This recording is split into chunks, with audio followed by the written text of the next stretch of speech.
วัสดีครับฝนพรำอากาศเย็นๆเนาะช่วงเช้าวันจันทร์นี้กับทศกัณฐ์ล้านลาครับวันนี้มานำเสนอผลงานเพลงของปูพงษ์สิทธิ์เนาะโยโกฮาม่าชีวิตของเด็กสาวคนหนึ่งที่ต้องใช้ชีวิตอยู่ต่างแดน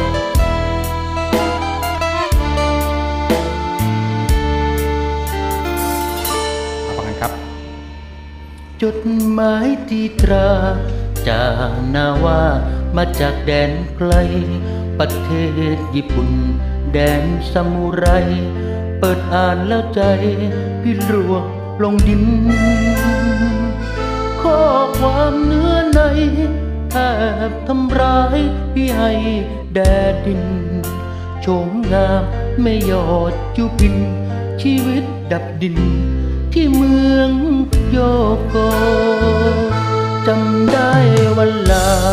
เจ้าบอกว่าจะอดใจเก็บออมเราใช้ที่ควรใช้ขายบริการอยู่นานหลายปีส่งเงินกลับมาแม่พ่อชาวนากลายเป็นเศรษฐีจากนาพื้นน้อยพื้นนี้ช่วยชุบชีวิตหลายสิบที่บ้านแต่ตัวนางอยู่ยิ่งนานยิ่งท้อถอยยิ่งนอนอยู่ในห้องน้อยความเหงาหงอยมาเยี่ยมทุกวันทอดร่างเป็นหุ่นให้ชายยุ่นกลัดมันปล่อยตัณหาสารพันวิตริตวิถานทุกวันทุกวีจึงหันหายาติดสุรากับเพื่อนคนไทยแมงดานุ่มผู้บินไกลมาพาเจ้าไปเข้าบ่อนทุกทีหมดเนื้อหมดตัวแม่ทุนหัวโดนทิ้งนี้เหยียบใจเจ้าแบนบีดำดิ่งลายลีเกินใครชุดทัน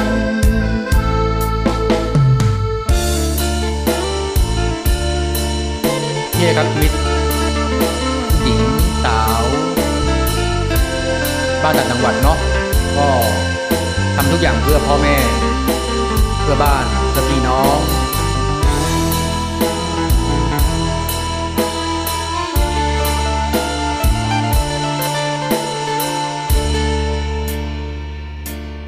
แต่ตัวนางอยู่ยิ่งนานยิ่งท้อถอย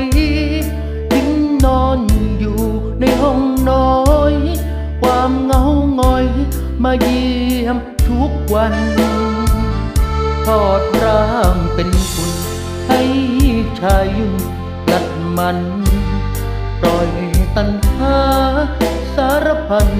วิตริตวิถานทุกวันทุกวีจึงหันหายาติดสุรากับเพื่อนคนไทยแมงดันผู้บินไกลมาพาเจ้าไปเข้าบ่อนทุกทีหมดเนื้อหมดตัวแม่ทุนหัวโดนทิ้งนี้เหยียบใจเจ้าแบนบีดำดิ่งลายลีเกินใครชุดทันเช้าสายบ่ายมา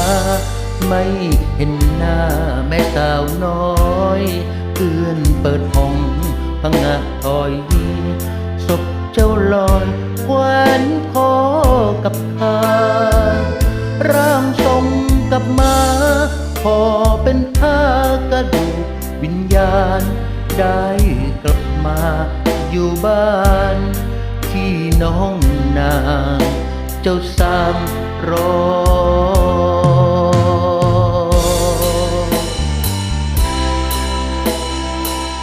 ครับผมก็จบไปแล้วครับกับผลงานเพลงโยโกฮาม่านะครับของพี่ปูพงษ์สิทธิ์บ๊ายบายครับ